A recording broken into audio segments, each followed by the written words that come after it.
जी नमस्कार, मैं हूं शैलेंद्र चौधरी। स्वागत करता हूं मैं आपका आपके अपने YouTube channel learn with Shailendra में। सीटेट का पेपर दोनों कंप्लीट हो चुके हैं। पेपर 2 की सभी सब्जेक्ट के आंसर की मैं डाल चुका हूं। पेपर 1 के लिए सीडीपी के आंसर की मैं डाल चुका हूं। इसमें आपका ईवीएस रहेगा, इसके जस्ट बाद मैथ्स कराऊंगा, फिर इंग्लिश, फिर हिंदी, पांचों सब्जेक्ट के आंसर की आपको प्रोवाइड मैं करा दूंगा। पेपर 2 के सभी सब्जेक्ट के आंसर की मैं डाल चुका हूं। देर न करते हो, वीडियो को शुरू कर लेते हैं, टाइम वेस्ट नहीं करेंगे। जल्दी जल्दी हम लोग आंसर देखेंगे। एक्सप्लेनेशन प्रॉपर दूंगा मैं आपको 16 तारीख को। अभी सिर्फ हम आंसर देख लेते हैं। अगर आप लोग चैनल पर नए हैं या अभी तक आपने चैनल को सब्सक्राइब नहीं किया तो प्लीज चैनल को सब्सक्राइब कर लीजिए। वीडियो को लाइक एंड शेयर आप लोग जरूर कर दीजिए। क्वेश्चन नंबर 61 से देखते हैं ईवीएस। और जिसने मेरी कल की मैराथन देखी है, जिसने कल मेरी ईवीएस की मैराथन देख ली, उसकी हो गई बल्ले बल्ले, उसकी हो गई बल्ले बल्ले। सभी के सभी क्वेश्चन वहीं से मिल गए थे। जो 2 मैराथन डाली थी भाई साहब, पूरे के पूरे क्वेश्चन वहीं से फंसे हैं। पूरे के पूरे क्वेश्चन देखने के लिए मिले हैं। पेपर भैया ईवीएस तो इजी रही, सीडीपी भी ज्यादा टफ नहीं रही। मैथ्स भाई, मैथ्स का आप ये कहोगे भाई, चलिए मैथ्स में बात करते हैं। हाथियों के झुंड में केवल हथनी और बच्चे ही रहते हैं। बड़ा भाई जोर दे देकर पढ़ाया था बार बार।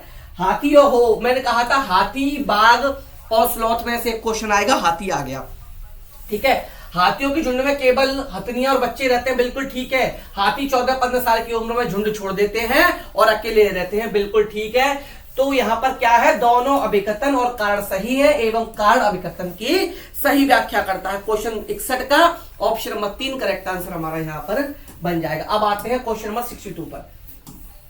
62 पर आते हैं। इसमें बस क्या किया है, एग्जामिनर ने क्वेश्चंस को लेंथी कर दिया है। इस बार क्या किया है, क्वेश्चंस को थोड़ा सा लेंथी कर दिया है, पढ़ने में टाइम लगेगा, लैंग्वेज को घुमाने की कोशिश की है। वैसे पेपर इजी रहा है, वैसे पेपर कैसा रहा है, इजी रहा है।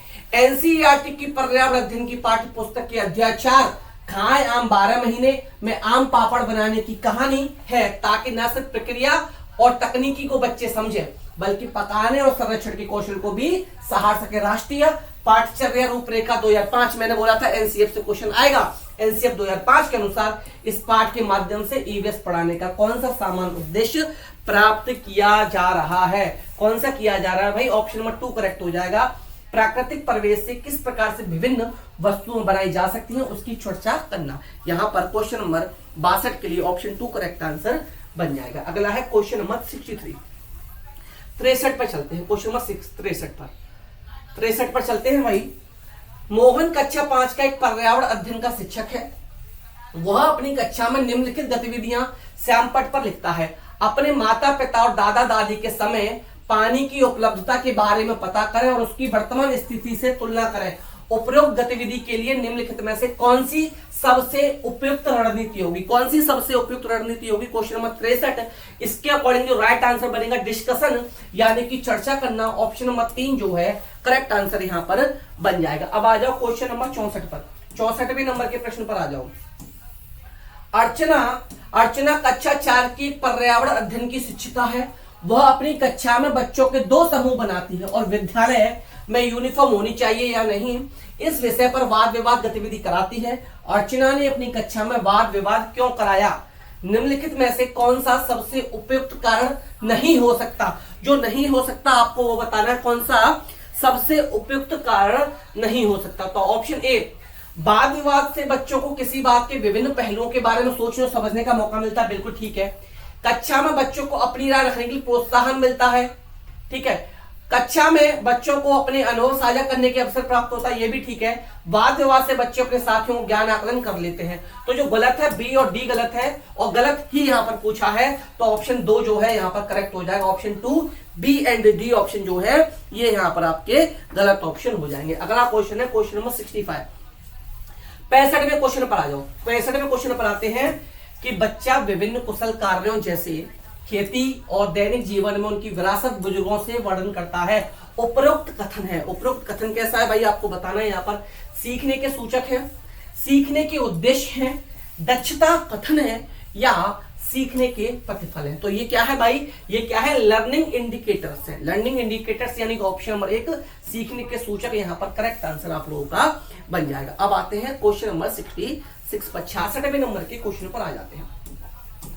बंगाल की खाड़ी, बंगाल भाई पढ़ाया वो क्वेश्चन, 4 ऑप्शन अच्छे से पढ़ाए थे।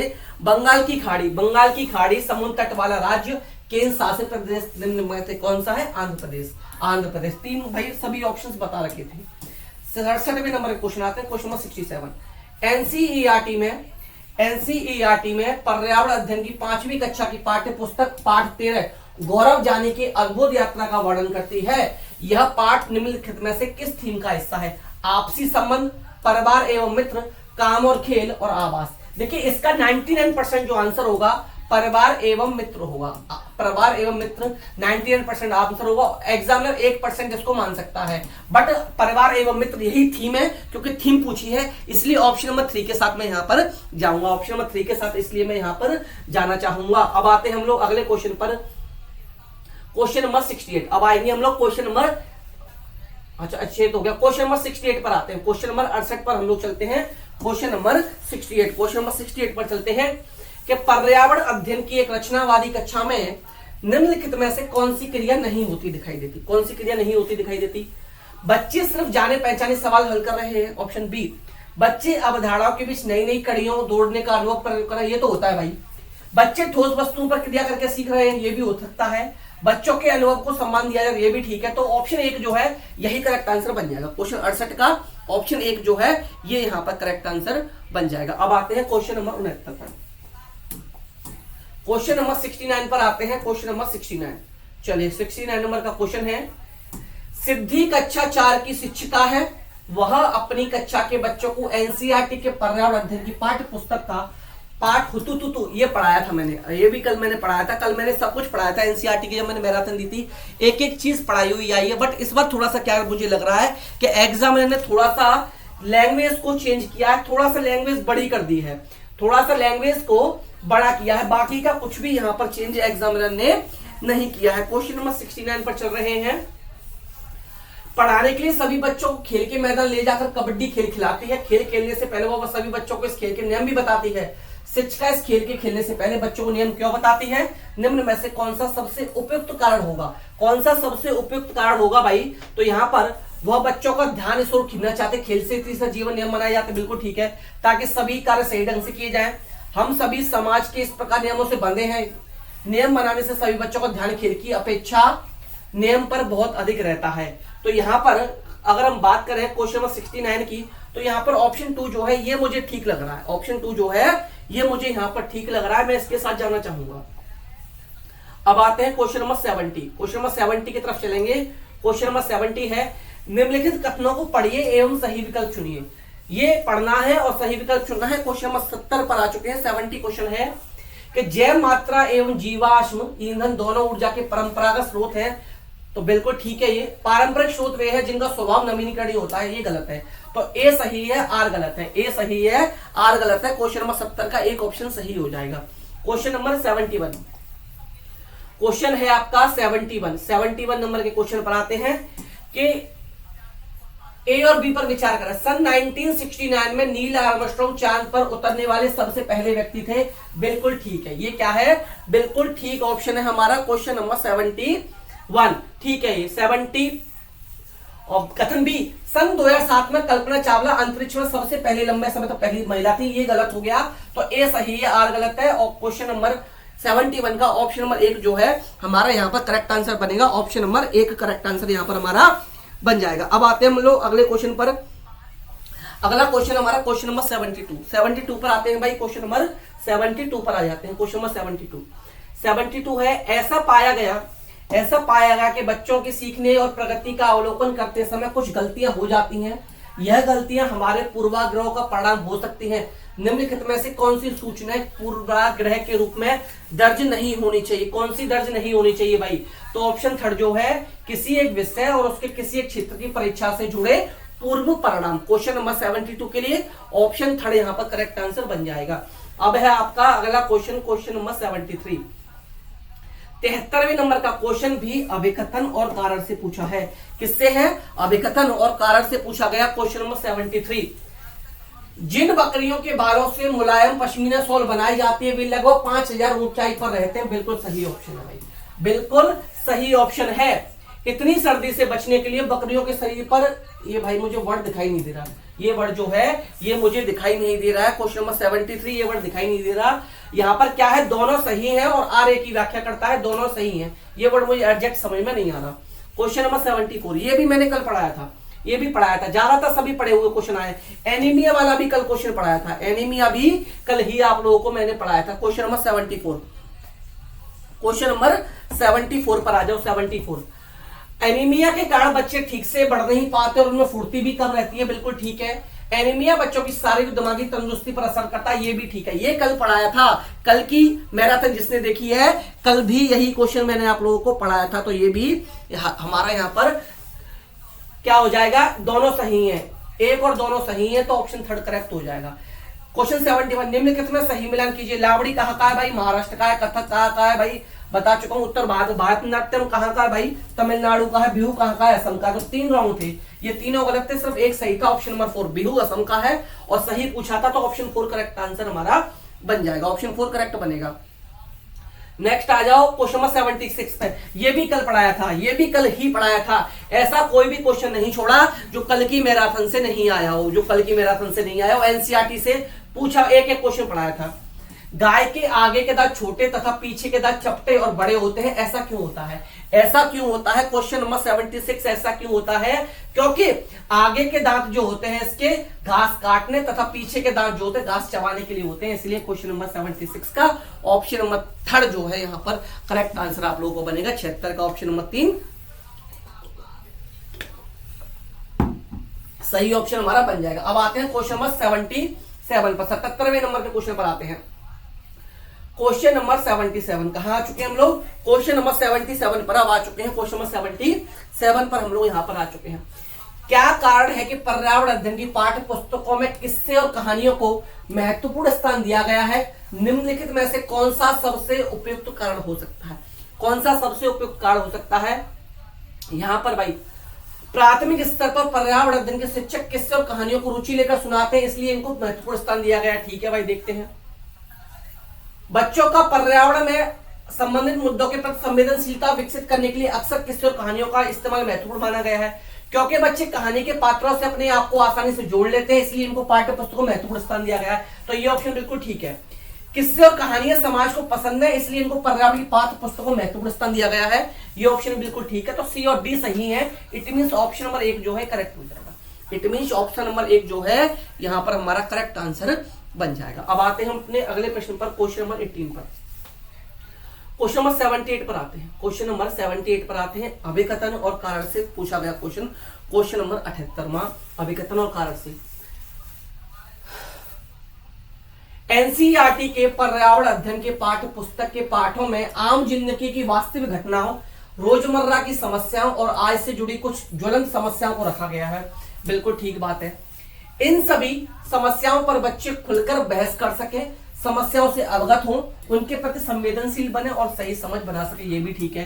तो अभिकथन और कारण दोनों सही हैं, और कारण अभिकथन की सही व्याख्या करता है। तो क्वेश्चन नंबर इसके लिए हमारा ऑप्शन 3 जो है करेक्ट आंसर बन जाएगा। ऑप्शन 3 जो है हमारा यहाँ पर करेक्ट आंसर बन जाएगा। आई होप वीडियो आपको पसंद आ रहा होगा, और वीडियो पसंद आ तो वीडियो को प्लीज लाइक कर दो और ज्यादा से लोगों तक शेयर कर दो। जितने आपकी फ्रेंड हैं, जितने भी एग्जाम देकर आए, सब तक शेयर कर दो क्या आंसर की भाई यहां से देख लो। जो लोग चैनल पर नए हैं या जिन्होंने अभी तक चैनल को सब्सक्राइब नहीं किया, आप लोग प्लीज चैनल को सब्सक्राइब जरूर कर लीजिएगा। अब आते हैं हम अगले प्रश्न पर, क्वेश्चन नंबर 79 पर आते हैं। ये प्रश्न भी कल ही मेरे द्वारा पढ़ाया गया था। कल ये प्रश्न पढ़ा हुआ था कि उबला हुआ दूध पेट में पचने में कितना समय लेता है, निम्नलिखित में से सही उत्तर चुने। कितना समय लेता है भाई, 5 घंटे लेता है। कल ही पढ़ाया था। कल की जो एनसीईआरटी देख गया, एनसीईआरटी की जो मेरी मैराथन थी उसको कोई देख गया होगा भाई, उसके बल्ले बल्ले हो गए होंगे, उसके बल्ले बल्ले यहां पर हो गए होंगे। क्वेश्चन नंबर 80 क्वेश्चन ये भी कल ही पढ़ाया था। मृत सागर वाला क्वेश्चन ये भी कल ही पढ़ाया गया था, ये भी कल ही आप लोगों को पढ़ाया गया था कि एक व्यक्ति मृत सागर या खारी झील में नहीं डूबेगा भले ही वो तैरना न जानता हो। इसकी वजह क्या है, समुद्र के पानी का न उच्च न निम्न, समुद्र के पानी की मात्रा, समुद्र के पानी का उच्च घनत्व, यही बताया था। नींबू वाला एग्जाम्पल भी मैंने आपको सेट कराया था कि एक गिलास में नींबू डाल दीजिए, डूब जाएगा, और उसमें पानी डालते चलिए, एक कंडीशन वो आएगी कि नींबू तैरने लगे, क्योंकि सोडियम क्लोराइड नमक जहां मिल गया वहां पानी खारा हो जाता है, और खारे पानी का जो घनत्व है वो सादा पानी की कंपैरिजन में अधिक होता है। ये मैंने कल भी आपको बताया था। लगभग 8 से 10 क्वेश्चन मैंने कल की एनसीईआरटी से डायरेक्ट देखने के लिए मिले हैं, जो कल की मेरी मैराथन रही थी उससे। क्वेश्चन नंबर 81, 81 पर आते हैं, क्वेश्चन नंबर 81 पर आ जाते हैं। क्वेश्चन नंबर 81 की तरफ चलते हैं कि निम्न में से कौन सा समूह केवल तत्वों से बना है। केवल तत्वों से कौन सा बना है, ये आपसे यहां पर पूछा गया है। Steel, iron, zinc, sodium, bronze, potassium, tin, lithium, sodium, bronze, copper, aluminium. तो टिन, लिथियम, सोडियम ये सभी के सभी कैसे हैं भाई, ये केवल तत्वों से बने हुए हैं। इसलिए क्वेश्चन नंबर 81 का ऑप्शन 2 जो है ये यहां पर करेक्ट आंसर बन जाएगा। अब आते हैं क्वेश्चन नंबर 82 पर। ये क्वेश्चन बार बार प्रैक्टिस में कराया है, बार बार प्रैक्टिस में ये क्वेश्चन कराया था, डायरेक्ट ऑप्शन भी वही है। पर्यावरण अध्ययन का एक शिक्षक कुछ बच्चों की गतिविधि कराने के दौरान कुछ महत्वपूर्ण घटनाओं का अवलोकन करता है तथा उसका एक वर्णनात्मक टिप्पणी भी दर्ज करता है। निम्न में से कौन सा आकलन का उपकरण हो सकता है। पोर्टफोलियो।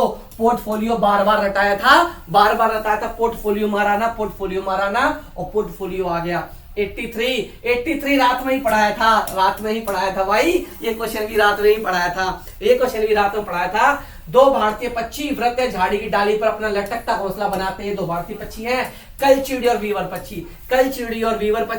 रात में ये क्वेश्चन भी पढ़ाया था। सोचो एक क्लास से कितने क्वेश्चन आए, एक क्लास से कितने क्वेश्चन देखने के लिए मिलेंगे भाई। इनको पढ़ लो, कुछ मत करो, यहीं से क्वेश्चन देखने के लिए मिल रहे हैं। क्वेश्चन नंबर 84 पर आ जाओ। 84वें नंबर के क्वेश्चन पर आ जाओ। क्वेश्चन नंबर 84 पर आ जाओ। क्वेश्चन नंबर 84 नंबर का क्वेश्चन है। कथन ए और बी को ध्यान से पढ़ना है, ठीक है। ठंड के मौसम में ये भी कल ही पढ़ाया था, ये क्वेश्चन भी भाई मैंने कल ही पढ़ाया था। ठंड के मौसम में छिपकलियां लंबी और गहरी निद्रा में चली जाती हैं। कुछ ऋतुओं में कुछ जानवर लंबी गहरी निद्रा में चले जाते हैं। कथन ए सही है, कथन बी भी सही है, तो दोनों कथन सही है और एक सही की व्याख्या करता है। भाई ये क्वेश्चन भी कल ही पढ़ाया गया था, ये क्वेश्चन भी मेरे द्वारा कल ही पढ़ाया गया था। क्वेश्चन नंबर 85 पर आ जाओ भाई। क्वेश्चन नंबर 85 पर आ जाओ। एक शिक्षक अपनी पर्यावरण अध्ययन की कक्षा में बच्चों के समूह में बांटकर विद्यालय मौजूद उनसे कुछ वस्तुएं इकट्ठे करने को कहता है। इसके बाद वो बच्चों के साथ बैठकर उन वस्तुओं को विभिन्न समूह बांटने के लिए कहता है। बच्चे वस्तुओं को उनके गुणों के आधार पर विभिन्न समूह में बांट देते हैं। शिक्षक द्वारा इस गति का कराने का सबसे उपयुक्त उद्देश्य क्या हो सकता है। क्वेश्चन नंबर 85 पूछा गया है कि टीचर द्वारा सबसे उपयुक्त उद्देश्य इसका क्या हो सकता है। तो ऑप्शन 2 जो है कि गतिविधि बच्चों के सभी अवधारणाओं की समझ विकसित करती है। क्वेश्चन नंबर 85 का ऑप्शन 2 जो है ये करेक्ट आंसर आपका यहां पर बन जाएगा। अगले क्वेश्चन पर आ जाओ। Question number 86। अगर वीडियो पसंद आ रही तो वीडियो को भैया लाइक कर दो, शेयर कर दो, चैनल को सब्सक्राइब कर लो और कल वालों को बता दो कि शैलेंद्र सर ने जो ईवीएस डाली वही पढ़ जाओ, ईवीएस में काम हो जाएगा। खेला हो गया भाई, जो पढ़ाया था वही आ रहा है ईवीएस में, तो वही का वही डायरेक्ट क्वेश्चन देखने के लिए मिल रहे हैं आपको। जो पढ़ाया था वही देखने के लिए डायरेक्ट आपको मिल रहा है। क्वेश्चन नंबर 86 पर आते हैं कि राकेश कक्षा 5 का एक पर्यावरण अध्ययन का शिक्षक है। वो अपनी कक्षा में बच्चों से गतिविधि करने के लिए कहता है जिसमें सभी बच्चे यह अवलोकन करते हैं कौन सा वस्तु पानी में तैरती है और कौन सी पानी में डूब जाती है। गतिविधि के उपरांत कुछ बच्चे शिक्षक से पूछते हैं कुछ वस्तु पानी में डूब जाती है, कुछ वस्तु पानी में उड़ती है। ऐसा निम्नलिखित परिस्थिति शिक्षक सबसे उपयुक्त क्या है। तो सबसे उपयुक्त, टाइम वेस्ट नहीं करूंगा, यहाँ पर बी और सी सही हो जाएंगे। बी और सी सही होंगे तो क्वेश्चन 4 जो है ये करेक्ट हो जाएगा। 86 के लिए क्वेश्चन नंबर 4 जो है करेक्ट हो जाएगा। अब आ जाओ क्वेश्चन नंबर 87 पर। क्वेश्चन नंबर 87 पर भाई इससे ज्यादा और क्या पढ़ोगे। आज भारत में 10 AM है, आज ही लगभग डैश है। Japan, Singapore, London, Karachi, Japan correct answer बनेगा। जापान जो है करेक्ट आंसर इसका बन जाएगा। क्वेश्चन नंबर 88 पर आ जाओ। पर्यावरण अध्ययन की बाल केंद्रित कक्षा में निम्नलिखित में से कौन सी क्रिया सबसे कम होती दिखाई देगी। सबसे कम कौन सी क्रिया आपको दिखाई होती देगी। यहां पर क्वेश्चन नंबर 88 बच्चे कक्षा में चर्चा करते हुए अपने अनुभव बांटते हुए दिखाई देंगे, ठीक है। बच्चे कक्षा में शिक्षक को सुनते हुए दिखाई देंगे, ठीक है। बच्चे तरह तरह की गतिविधियों क्रियाशील, बच्चे की गतिविधियों के अनुसार बैठने की व्यवस्था में परिवर्तन होता है, ये नहीं मिलेगा आपको, ये नहीं मिलेगा। तो यही करेक्ट आंसर आप लोगों का यहाँ पर हो जाएगा। 88 का ऑप्शन नंबर 4 जो है यही करेक्ट आंसर आप लोगों का हो जाएगा। भाई आ जाओ, क्या बताया था ट्रेन से क्वेश्चन पूछेगा, क्या कहा था ट्रेन से क्वेश्चन पूछेगा। बस डेट चेंज हुई है और बाकी का क्वेश्चन वही है। भैया दूरी में क्या कर देना, समय से भाग दे देना, 74 किलोमीटर आंसर आ जाएगा। इससे ज्यादा इजी नहीं पूछ सकता। जो पढ़ाया वही आया भाई। ईवीएस ने तो रिकॉर्ड तोड़ दिया भाई, ईवीएस ने रिकॉर्ड तोड़ दिया। कल रात में जो पढ़ा, हाँ, और जो क्लास देख गया भाई उसकी बल्ले बल्ले हो गई, उसकी तो बल्ले बल्ले हो गई। लास्ट क्वेश्चन है भाई ईवीएस का, इसके तुरंत बाद आ जाओ, मैथ की आंसर की कराऊंगा। इससे पहले पेपर 1 जो था उसकी सभी सब्जेक्ट की आंसर की डाल दी, सीडीपी की आंसर की डाल दी। लास्ट क्वेश्चन है, इसको देख जाओ। अभिकथन और पर्यावरण से क्वेश्चन पूछा गया है, ठीक है, कि पर्यावरण अध्ययन का पाठ्यचर्या थीम पर आधारित और प्रत्येक थीम अंतर संबंधित है। बिल्कुल ठीक है भाई, ये पर्यावरण अध्ययन के पाठ्यचर्या को थीम आधारित रखने का सबसे मुख्य कारण है कि इससे हर थीम की गहरी समझ बनती है और थीम शुरुआत सवालों से होती है। ये गलत है, तो अभिकथन ए सही है, कारण असत्य है। ऑप्शन ए यहाँ पर करेक्ट हो जाएगा। इस तरीके से भाई ईवीएस के आंसर की हो गई। टाइम वेस्ट मत करना, तुरंत ही आ जाओ, मैथ्स के आंसर की मिलेगी। इससे पहले सीडीपी के आंसर की देख लो, फटाफट से आ जाओ, चैनल से जुड़ जाओ, आ जाओ जल्दी से।